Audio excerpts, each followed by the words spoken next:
Pumps, kind of touched on this. Do your wells produce pressure? Drip irrigation systems need pressure to operate. You need your pressure to be uniform to make your crop look like it's as good as it is on top as it is the bottom.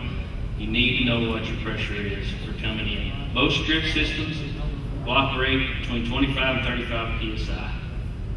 But a good flush on filtration system, in my mind, needs to be at 45 psi. That's where your sustaining valve comes in. But if your pump won't produce pressure, then you either need to change your pump out, which is costly, especially if you're using multiple pumps, or use a booster pump. So you can create that pressure to be able to operate this system at the optimal pressure that you, especially helps in our design. When we're designing, we know what your well will do, what we can do, what size pipe we can do, things like this.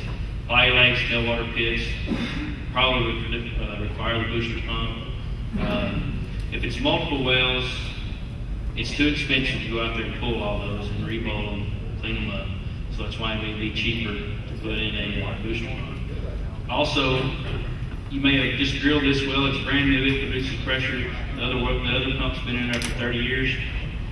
It's probably worn out. You're probably not going to get all the water that you're supposed to be pumping out of it. I recommend either redoing that well or looking at the booster pump option.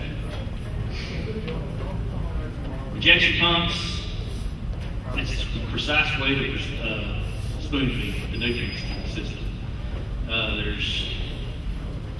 Run your nitrogen through it. There's lots of different places, different farming operations, things like this.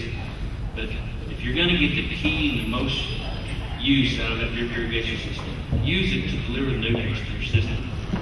It might save you some money as far as the long run of just dumping a lot of nitrogen out there that you don't actually get the benefit of. This way you can actually get more precise about what you're giving out there. Each year, more and more herbicides are being labeled for drip, insecticides are being labeled for drip. I grew up in the crop dusting industry. It's not making them happy, but it's helping me out. It's helping y'all out. It makes the EPA happy. So the injection pumps are critical. You can also use these as your cleanout system. The harder we pump our wells, the more trash we pull, the things that we are pumping in there. A lot of guys try snake oils. Don't pump that into your system. Be real critical of what you choose to pump into that drip system. And it'll last 20 years plus, I promise. Just be careful. In certain situations, one of the other things we talk about, get a water sample before you put it in your system. That's critical to knowing what you're actually. That can save you $100,000 on a drip system if your water's so bad that you don't really need to be pumping that into that system. There is ways around it. pH control, sulfuric acid is pH control, salt control, sulfur burners. There's lots of different options. The water test will tell you where you're headed.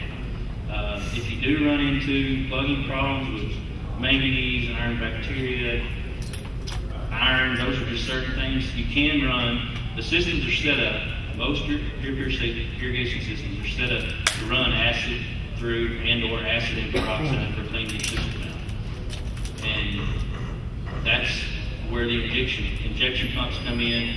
Key injection points, multiple injection points need to be put on your system. Last, be smart about what you inject. Don't. Be sure to check your fertilizer company. Make sure they clean their tank out. Do a water sample before you jar test before you pump it in that drip system. I don't want the phone call that it's all plugged up. Mine was quick and fast. If y'all have any questions, I'd be glad to answer them.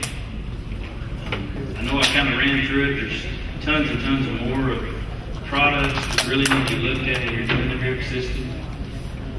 Key components of it. Those are kind of the main key points. And like I said, if y'all have any questions, just let me know.